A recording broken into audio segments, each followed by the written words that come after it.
അടുത്ത 24 മണിക്കൂറിനുള്ളിൽ നിങ്ങളുടെ വീട്ടിലും നിങ്ങളിലും ഒരു വലിയ അത്ഭുതം നടക്കും. ആ അത്ഭുതം നടക്കണമെങ്കിൽ ഈ പറയുന്ന വാക്യ അടിസ്ഥാനത്തിൽ നിങ്ങൾ മുമ്പോട്ട് സ്റ്റെപ്പുകൾ വെച്ചാൽ മതി. ഈ വാക്യ അടിസ്ഥാനത്തിൽ ഈ പറയുന്ന ദൂതിന്റെ മുമ്പിൽ സമർപ്പിതരായി നിങ്ങൾ ഈ സന്ദേശം കേട്ട് നിങ്ങൾ മുമ്പോട്ട് പോകാൻ തയ്യാറാണെങ്കിൽ അടുത്ത 24 മണിക്കൂറിനുള്ളിൽ നിങ്ങളുടെ ജീവിതം മാറാൻ തുടങ്ങും. ഈ വീഡിയോ മുഴുവനും നിങ്ങൾ കാണുക. നിങ്ങളുടെ അനുഗ്രഹം നിങ്ങളുടെ അടുക്കൽ തന്നെ കിടപ്പുണ്ട്. അതിനാധാരമായി ഒരു വാക്യം ഞാൻ വായിച്ചു കേൾപ്പിക്കാം. ഇരമ്യാവിന്റെ പുസ്തകം 17-ാം അധ്യായം 7-ാം വാക്യമാണ്. വാക്യം ഇങ്ങനെയാണ്: യഹോവയിൽ ആശ്രയിക്കുകയും യഹോവ തന്നെ ആശ്രയമായിരിക്കുകയും ചെയ്യുന്ന മനുഷ്യൻ ഭാഗ്യവാൻ. നമ്മുടെ ജീവിതത്തിൽ ഉണ്ടാകുന്ന അനുഗ്രഹം അത് നിലനിൽക്കുന്ന അനുഗ്രഹം, 6 മാസത്തെ 3 ആഴ്ചത്തെ 20 മണിക്കൂറത്തെ അനുഗ്രഹമല്ല. ഒരനുഗ്രഹം നമ്മുടെ ജീവിതത്തിൽ വന്നാൽ ആ അനുഗ്രഹം നമ്മുടെ ജീവിതത്തിൽ നിലനിൽക്കേണ്ടതിന്, ആ നിലനിൽക്കേണ്ട അനുഗ്രഹം നമ്മുടെ ജീവിതത്തിൽ സ്ഥാപിതമാകണമെങ്കിൽ ചെയ്യേണ്ട കാര്യം ഈ വാക്യത്തിൽ കിടപ്പുണ്ട്. ഒന്ന്, നിങ്ങൾ ചെയ്യേണ്ടത് യഹോവയിൽ ആശ്രയിക്കണം. 2, യഹോവ തന്നെ ആശ്രയമായിരിക്കുകയും ചെയ്യണം. യഹോവയിൽ ആശ്രയിക്കുക, യഹോവ തന്നെ. അവിടെ തന്നെ എന്നൊരു പദമുണ്ട്. എന്ന് പറഞ്ഞാൽ വേറൊരാള് അതിനകത്ത് കയറി വരരുത്. കഴിഞ്ഞ ദിവസം ഞാൻ പറഞ്ഞതുപോലെ മനുഷ്യരിലോ പ്രഭുക്കന്മാരിലോ സഹായിപ്പാൻ കഴിയാത്ത മനുഷ്യപുത്രന്മാരിലോ അല്ല, യഹോവയിൽ തന്നെ. ഇരമ്യാ പ്രവാചകന്റെ പുസ്തകം 17-7 പറയുക, യഹോവയിൽ തന്നെ നിങ്ങൾ ആശ്രയിക്കുക, യഹോവയിൽ ആശ്രയിക്കുക. ഈ 2 കാര്യങ്ങൾ നിങ്ങളുടെ ജീവിതത്തിൽ സംഭവിച്ചാൽ, നിങ്ങൾ ദൈവത്തെ മാത്രം ആശ്രയിച്ചാൽ, ബൈബിൾ നിങ്ങളെ വിളിക്കുന്ന പേരാണ് ഭാഗ്യമുള്ള മനുഷ്യൻ. ആ വാക്യം നിങ്ങൾ കണ്ടോ? ഭാഗ്യമുള്ള മനുഷ്യൻ. എന്താണ് ഭാഗ്യം? ഒരു 1.5 കോടി രൂപ ലോട്ടറി അടിക്കുന്നതല്ല ഭാഗ്യം. ഒരു ചെറിയ കുടിലിനകത്ത് ജീവിച്ചിട്ട് ഒരു 2 നില വീട്ടിലേക്ക് മാറി ജീവിക്കുന്നതല്ല ഭാഗ്യം. ഒരു ജോലിയും കൂലിയും വേലയില്ലാതെ വീട്ടിൽ കിടന്ന നിനക്ക് ഒരു സർക്കാർ ജോലി കിട്ടുന്നത് അതല്ല ഭാഗ്യം. ഈ ലോകത്തിന്റെ കണക്കിൽ അതൊരു ഭാഗ്യമാണെങ്കിൽ, വേദപുസ്തക അടിസ്ഥാനത്തിൽ യഥാർത്ഥ ഭാഗ്യവാൻ ലംഘനം ക്ഷമിച്ചും പാപം മറച്ചും കിട്ടിയ മനുഷ്യൻ ഭാഗ്യവാൻ. വേദപുസ്തകത്തിലെ യഥാർത്ഥ ഭാഗ്യവാൻ ഇവിടെ പറയുന്നു, യഹോവയിൽ ആശ്രയിക്കുകയും യഹോവ തന്നെ, ഒന്നുകൂടെ ഞാൻ ആ പദം പറയാം, യഹോവ തന്നെ ആശ്രയമായിരിക്കുകയും ചെയ്യുന്നവൻ ഭാഗ്യവാൻ. ചില ആളുകൾ പറയാറുണ്ട്, ദൈവം അല്ലാതെ എനിക്ക് ആരുമില്ല, ദൈവം എന്തെങ്കിലും തന്നാലേ എനിക്കുള്ളൂ. അത് നിരാശയോടെ പറയുന്ന ആളുകളെ കണ്ടിട്ടുണ്ട്, സന്തോഷത്തോടെ പറയുന്ന ആളുകളെ കണ്ടിട്ടുണ്ട്. ഞാൻ നിരാശയോടെ പറയുന്ന ആളോട് ഞാൻ പറയാം, നിങ്ങൾ എന്തുകൊണ്ടാണ് നിരാശയിൽ ആ പദം ഉപയോഗിച്ചേ? നിങ്ങൾ മറ്റു പലരെ നിങ്ങൾ പ്രതീക്ഷിച്ചു, പക്ഷെ അവരെല്ലാം നിങ്ങളുടെ മുമ്പിൽ ഓടി മാറി. നിങ്ങളോട് പ്രോമിസ് ചെയ്ത ചില ആളുകളുണ്ട്, അവര് നിങ്ങളോട് ആ വാക്ക് പാലിക്കാതെ പോയി. അപ്പോൾ സ്വാഭാവികമായി നിങ്ങളുടെ ഉള്ളിൽ എന്തോ കയറി, ഒരു നിരാശ കയറി. നിരാശ കയറിയിട്ട് പറയുക, ഓ ഇനി ദൈവം അല്ലാതെ ആരെന്തോ ചെയ്യാനാ. നോക്കിക്കേ എൻ്റെ പ്രിയരെ, അവിടെ നിരാശയല്ല കൊണ്ടുവരേണ്ടത്, അവിടെ സന്തോഷമാണ് കൊണ്ടുവരേണ്ടത്. കാരണം ഈ മനുഷ്യരാരെങ്കിലും നിന്റെ മക്കളെ സഹായിച്ചിരുന്നെങ്കിൽ, ഈ മനുഷ്യരാരെങ്കിലും നിനക്കൊരു 5 സെന്റ് സ്ഥലമോ അല്ലെങ്കിൽ ഒരു വീടോ വെച്ച് തന്നിരുന്നെങ്കിൽ, ഈ മനുഷ്യരാരെങ്കിലും നിന്റെ ബാങ്കിൽ കിടക്കുന്ന ആ കടഭാരം, ആ ഒരു 50,000-ന്റെ 1,00,000-ന്റെ കടം വീട്ടിൽ തന്നിരുന്നെങ്കിൽ, ഈ മനുഷ്യരാരെങ്കിലും നിനക്കൊരു ഉടുപ്പ് വാങ്ങിച്ചു തന്നിരുന്നെങ്കിൽ, നാളെ അവര് നിന്നെ നോക്കുന്നത്, ഞാൻ കൊടുത്തിട്ടാണ് അവൻ ആ ഉടുപ്പിട്ടിരിക്കുന്നത്, ഞാൻ കൊടുത്തിട്ടാണ് അവന്റെ കടം മാറിയത്, എൻ്റെ മക്കൾ സഹായിച്ചിട്ട് അവൻ ആ വീട് വെച്ചേ എന്ന് പറഞ്ഞ് നിന്നെ നോക്കി പലരോടും ഈ മനുഷ്യൻ തുറന്നു പറഞ്ഞാനെ. നീ അറിയാത്ത ആളുകളോടും അവര് പറയും, എൻ്റെ മക്കളാണ് അവനെ രക്ഷപ്പെടുത്തിയത് കേട്ടോ, എൻ്റെ മക്കളാണ് അവനെ ഉടുപ്പ് വാങ്ങിച്ചു കൊടുത്തേ അല്ലെങ്കിൽ ആ വണ്ടി വാങ്ങിച്ചു കൊടുത്തേന്ന് പറയും. അത് മനുഷ്യന്റെ ഒരു സ്വഭാവ ഗുണമാണ്.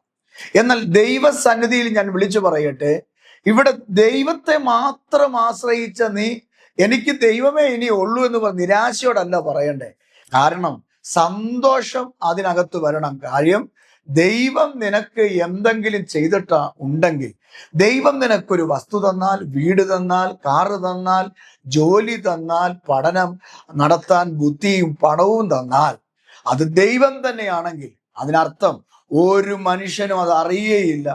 ആരുടെയും മുമ്പിൽ ദൈവം പറഞ്ഞു നടക്കത്തുമില്ല. നീ മാന്യമായി തല ഉയർത്തി ഈ സമൂഹത്തിൽ ജീവിക്കാൻ ഇടയാകും.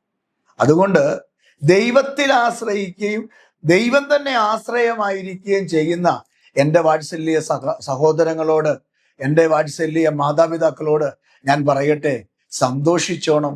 നീയാണ് ഈ ഭൂമിയിലെ ഏറ്റവും വലിയ ഭാഗ്യമുള്ള വ്യക്തി.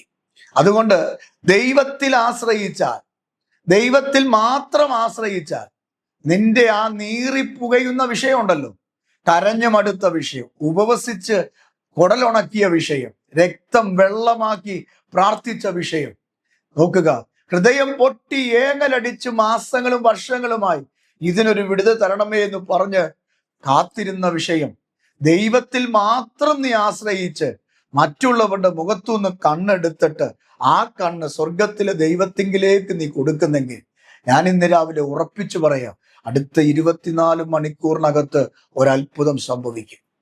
കാരണം വേദപുസ്തകത്തിൽ വ്യക്തമായി പറയുന്നു.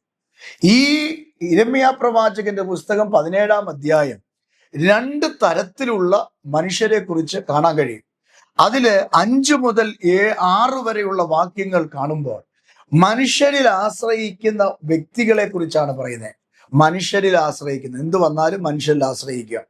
എന്നാൽ 7-ാമത്തെ വാക്യം മുതൽ 8-ാമത്തെ വാക്യം വരെ നമ്മളിപ്പോൾ വായിച്ച കുറിവാക്യം കൂടെ ചേർത്ത് വായിച്ചാൽ ദൈവത്തിൽ ആശ്രയിക്കുന്ന ഒരു കൂട്ടം ആളുകളെ കാണാൻ കഴിയും.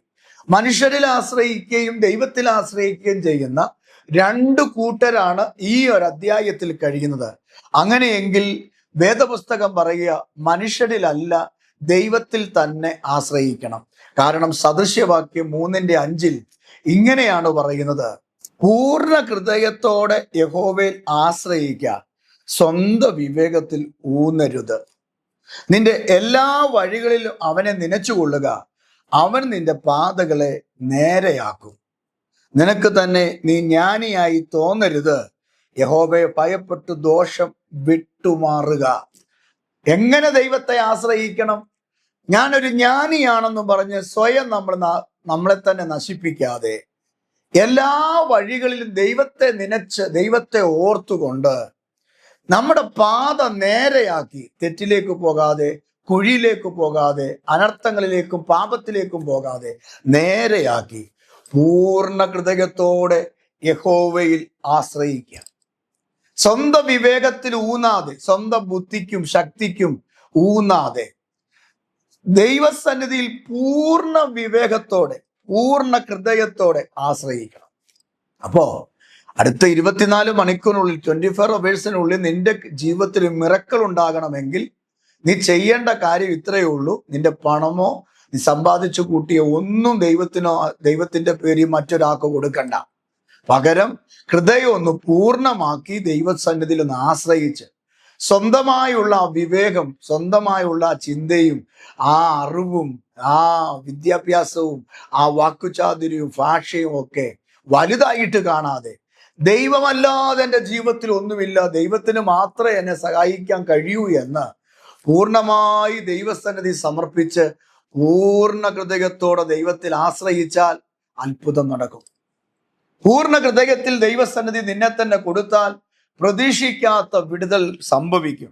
അങ്ങനെ യഹോവയിൽ ആശ്രയിച്ചാലുള്ള ഗുണം യിരെമ്യാ പ്രവാചകന്റെ പുസ്തകത്തിൽ വായിച്ച കുറിവാക്യത്തിന്റെ അടുത്ത ഭാഗത്ത് നമ്മൾ കാണുന്നുണ്ട്. യിരെമ്യാ പ്രവാചകന്റെ പുസ്തകത്തിൽ നമ്മൾ കണ്ടത് ആ 17-ാം അധ്യായം അതിന്റെ 8-ാമത്തെ വാക്യമാണ്. ആ വാക്യം ഇങ്ങനെയാ: അങ്ങനെ ആശ്രയിച്ചാൽ അവൻ വെള്ളത്തിനരികെ നട്ടിരിക്കുന്നതും ആറ്റരികെ വേരൂന്നിരിക്കുന്നതുമായ വൃക്ഷം പോലെ ഇരിക്കും. ദൈവത്തിൽ നീ ആശ്രയിച്ചാൽ, പൂർണ്ണ മനസ്സോടെ ദൈവത്തിൽ ആശ്രയിച്ചാൽ ജീവിതത്തിൽ വരുന്ന അനുഗ്രഹമാണ് അവിടെ എഴുതിയിരിക്കുന്നത്. എങ്ങനെയുള്ള അനുഗ്രഹമാണ് നമ്മുടെ ജീവിതത്തിൽ? വെള്ളത്തിനരികെ നട്ടിരിക്കുന്ന, അല്ലെങ്കിൽ ആറ്റരികെ വേരൂന്നി നിൽക്കുന്ന വൃക്ഷം പോലെ. നമ്മൾ എപ്പോഴും കണ്ടിട്ടുണ്ടോ? ആറിന്റെ കരയ്ക്ക് നിൽക്കുന്ന വൃക്ഷത്തെ കണ്ടിട്ടുണ്ടോ? വലിയ വൃക്ഷങ്ങൾ മുതൽ ചെടികൾ വരെ നിൽപ്പുണ്ട്. ഏത് ഉണക്കത്തും ഏത് ഉണങ്ങി വരണ്ട് കിടക്കുന്ന ഒരു ക്ലൈമറ്റിലും നിങ്ങൾ ആറിന്റെ തീരത്ത് പോയി ആ വൃക്ഷങ്ങളെ നിങ്ങൾ നോക്കൂ. ആ ആറിന്റെ തീരത്ത് നിൽക്കുന്ന ഒരു ചെടിയും ഒരു വൃക്ഷവും ഉണങ്ങത്തില്ല. അവിടുന്ന് ഒരു 10 മീറ്റർ അങ്ങോട്ട് മാറി, അല്ലെങ്കിൽ ഒരു 50 മീറ്റർ അങ്ങോട്ട് മാറി നിൽക്കുന്ന വൃക്ഷങ്ങളുടെ ഇലകളെല്ലാം പൊഴിഞ്ഞ് ഉണങ്ങി നിൽക്കുന്നത് പോലെ തോന്നിയാലും ഈ ആറിന്റെ തീരത്ത് നിൽക്കുന്ന വൃക്ഷം ഒരിക്കലും എന്ത് ചെയ്യുന്നില്ല, ഉണങ്ങുന്നില്ല. അതെപ്പോഴും തഴച്ച് വളരുകയാണ്. അത് എപ്പോഴും വേരൂന്നി നിൽക്കുകയാണ്. അത് തകർന്നു പോകുന്നില്ല. ആ വൃക്ഷം എപ്പോഴും പച്ചപ്പുണ്ട്, ആ വൃക്ഷത്തിൽ എപ്പോഴും പൂക്കളുണ്ട്, ആ വൃക്ഷത്തിൽ എപ്പോഴും കാകളുണ്ട്. അതിന്റെ വേരുകൾ എപ്പോഴും ഊന്നി ഉറപ്പുള്ളതാണ്. കാരണം നിൽക്കുന്നത് എവിടെയാ? വെള്ളത്തിന്റെ അരികെ നട്ടിരിക്കുന്നതാണ്. അതുകൊണ്ട് ആറ്റരികെ നട്ടിരിക്കുന്ന ഒരു വൃക്ഷം പോലെ നീ യഹോവയിൽ പൂർണ്ണമായി ആശ്രയിച്ചാൽ ദൈവം നിന്നെ അനുഗ്രഹിക്കും എന്ന് ഇവിടെ വ്യക്തമായി കാണുകയാണ്. അപ്പൊ മനുഷ്യരിൽ ആശ്രയിക്കാതെ ദൈവത്തിൽ ആശ്രയിച്ചാൽ ആറ്റരികത്ത് നിൽക്കുന്ന വൃക്ഷം പോലെ നീ തളർത്തുവരും, നീ പച്ചപ്പായി മാറും. അപ്പോൾ തന്നെ ഇവിടെ കാണുന്ന അടുത്ത ഭാഗമുണ്ട്. ഉഷ്ണം തട്ടുമ്പോൾ അത് അവിടെ എഴുതിയിരിക്കുന്നത് പേടിക്കുകയില്ല, അതിന്റെ ഇല പച്ചയായിരിക്കും, വരൾച്ചയുള്ള കാലത്തും വാട്ടം തട്ടാതെ ഫലം കായ്ച്ചു കൊണ്ടേയിരിക്കും. നീ പൂർണ്ണ ഹൃദയത്തോട്, ഭാഗികമായ ഹൃദയത്തോട്, ദൈവം പാതി മനുഷ്യൻ പാതി എന്ന് പറഞ്ഞല്ല നീ ജീവിക്കുന്നത്. ദൈവത്തിന് പൂർണ്ണമായി അങ്ങ് കൊടുക്കുന്നെങ്കിൽ, ചില ആളുകൾ പറയുന്നുണ്ട് ദൈവം പാതി മനുഷ്യൻ പാതി. അങ്ങനല്ല, ദൈവത്തിൽ പൂർണ്ണമായിട്ട് കൊടുക്കുക. ആ ഡോക്ടറിന്റെ കയ്യിൽ കൊടുക്കാതെ, വക്കീലിന്റെ കയ്യിൽ കൊടുക്കാതെ, ആ പഞ്ചായത്ത് മെമ്പറിന്റെ കയ്യിൽ, MLA കയ്യിൽ കൊടുക്കാതെ നോക്കുക, ദൈവത്തിന്റെ കയ്യിൽ നിന്റെ ഏതു വിഷയവും പൂർണ്ണമായിട്ട് കൊടുക്കുക. അഡ്മിഷന്റെ കാര്യമായാലും ജോലി കിട്ടുന്ന കാര്യമായാലും PR-ഉം RN-ഉം ഇത്യാദി എക്സാമുകളൊക്കെ പാസ്സാക്കുന്ന വിഷയത്തിലാണെങ്കിലും ഗ്രീൻ കാർഡിന്റെ വിഷയത്തിലാണെങ്കിലും നോക്കിക്കേ, നിങ്ങൾക്ക് എന്താണ് നിങ്ങളുടെ ജീവിതത്തിൽ ഒരു വിടുതൽ നടക്കേണ്ടത് ഇന്ന് പകല്, അത് പൂർണ്ണമായി സദൃശ്യവാക്യം 3:5 വായിക്കുന്ന പോലെ പകുതിയല്ല പ്രിയരെ, പൂർണ്ണമായി ദൈവസന്നിധി കൊടുക്കുക. അങ്ങനെ പൂർണ്ണമായി കർത്താവിന്റെ കയ്യിൽ കൊടുത്താൽ നിങ്ങൾ എന്തോ സംഭവിക്കുന്ന, വരൾച്ചയുള്ള കാലത്തും വാട്ടം തട്ടാതെ ഫലം കായ്ക്കുന്ന വൃക്ഷം പോലെ നിങ്ങൾ അനുഗ്രഹിക്കപ്പെടും. അങ്ങനെയെങ്കിൽ ഇന്ന് രാവിലെ ഞാൻ ആത്മമണ്ഡലത്തിൽ ഞാൻ പറയാം, ഇങ്ങനെ നിങ്ങൾ പൂർണ്ണ മനസ്സോടെ ദൈവത്തിൽ ആശ്രയിച്ചാൽ, ദൈവസന്നിധിയിൽ നിങ്ങളുടെ ഹൃദയം കൊടുത്ത് മനുഷ്യന്റെ കയ്യിൽ കൊടുക്കാതെ തമ്പുരാന്റെ കയ്യിൽ നിങ്ങളുടെ ആവശ്യങ്ങൾ നിരത്തി വെച്ചാൽ നിങ്ങൾ അനുഗ്രഹിക്കപ്പെടും. എങ്ങനെ? യിരെമ്യാവ് 17:8 പറഞ്ഞിരിക്കുന്ന അനുഗ്രഹം മുഴുവനും നിങ്ങളിലും നിങ്ങളുടെ മക്കളിലും വരും. ആ വാക്യം നിങ്ങളുടെ കയ്യിൽ ബൈബിൾ ഉണ്ടെങ്കിൽ, അല്ലെങ്കിൽ നിങ്ങളുടെ മൊബൈലിൽ ബൈബിൾ ഉണ്ടെങ്കിൽ നിങ്ങൾ എടുത്ത് വായിച്ചു നോക്കൂ. അതിനകത്ത് എഴുതിയിരിക്കുന്ന അനുഗ്രഹം എന്താണെന്ന്. ആ അനുഗ്രഹം അടുത്ത 24 മണിക്കൂറിനുള്ളിൽ എന്റെയും നിങ്ങളുടെയും ജീവിതത്തിൽ സംഭവിക്കും. ഒരു വരൾച്ചയ്ക്കും നിങ്ങളെ ഉണക്കാൻ പറ്റില്ല, ഒരു വെയിലിനും നിങ്ങളെ വാട്ടിക്കളയാൻ പറ്റത്തില്ല, ഒരു ഭൂകമ്പത്തിനും നിങ്ങളെ നശിപ്പിക്കാൻ പറ്റത്തില്ല. ഏത് പ്രതിസന്ധികൾ നിങ്ങളുടെ ജീവിതത്തിൽ കയറി വന്നാലും 24 മണിക്കൂറിനുള്ളിൽ നീയും നിന്റെ തലമുറയും അനുഗ്രഹം കണ്ടിരിക്കും പ്രിയരെ. ഒറ്റ വഴി, സദൃശ്യം 3:5, പൂർണ്ണ ഹൃദയത്തോടെ ദൈവത്തിൽ ആശ്രയിക്കുക. സ്വന്തം വിവേകത്തിൽ നിങ്ങൾ എന്ത് ചെയ്യരുത്, ഊന്നാതെ ഇരിക്കുക. ദൈവമാണ് എൻ്റെ എല്ലാം എന്ന് പറഞ്ഞിട്ട്, ദൈവമാണ് ഞാൻ ശ്വസിക്കുന്നതും ഞാൻ കഴിക്കുന്നതും കുടിക്കുന്നതും അനുഭവിക്കുന്നതും എല്ലാം അവിടുത്തെ ദാനമാണെന്ന് നീ നിന്റെ നാക്കുകൊണ്ട് പറഞ്ഞിട്ട് സമർപ്പിക്കപ്പെട്ട താഴ്മയോടെ ഇരിക്കുക. പത്രോസിന്റെ ലേഖനത്തിൽ വായിക്കുന്ന പോലെ തക്ക സമയത്ത് ദൈവം നിന്നെ ഉയർത്തും, തക്ക സമയത്ത് ദൈവം നിന്നെ മാനിക്കും. അങ്ങനെയെങ്കിൽ ഞാൻ നിങ്ങൾക്ക് വേണ്ടി പ്രാർത്ഥിക്കട്ടെ. വിടുതൽ നിങ്ങളുടെ മുമ്പിൽ കിടപ്പുണ്ട്. കണ്ണു തുറന്ന് ഇതൊന്ന് കേട്ട്, ഇതൊന്ന് അനുഭവിച്ച്, ഇതൊന്ന് കണ്ട് നിങ്ങൾ മുമ്പോട്ട് പോയാൽ മതി. അനുഗ്രഹം ഉറപ്പാ. പ്രാർത്ഥിക്കാം. കർത്താവേ, ഈ മക്കൾക്ക് വേണ്ടി പ്രാർത്ഥിക്കുന്നു.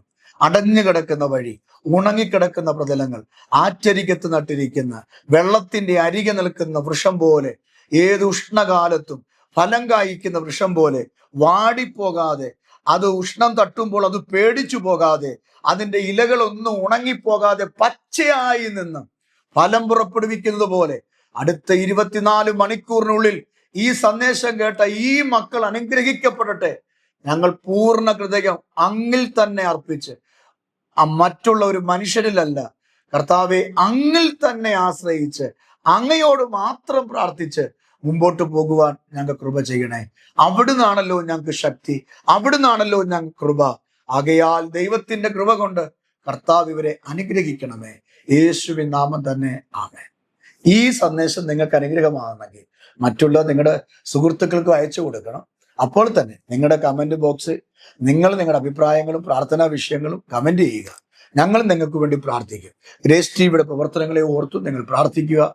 ദൈവം നിങ്ങളെ അനുഗ്രഹിക്കട്ടെ. നാളെ ഇതേ സമയം മറ്റൊരു ദൂതുമായി നമുക്ക് കാണാം. കർത്താവ് നിങ്ങളെ അനുഗ്രഹിക്കുമാറാകട്ടെ. ആമേൻ.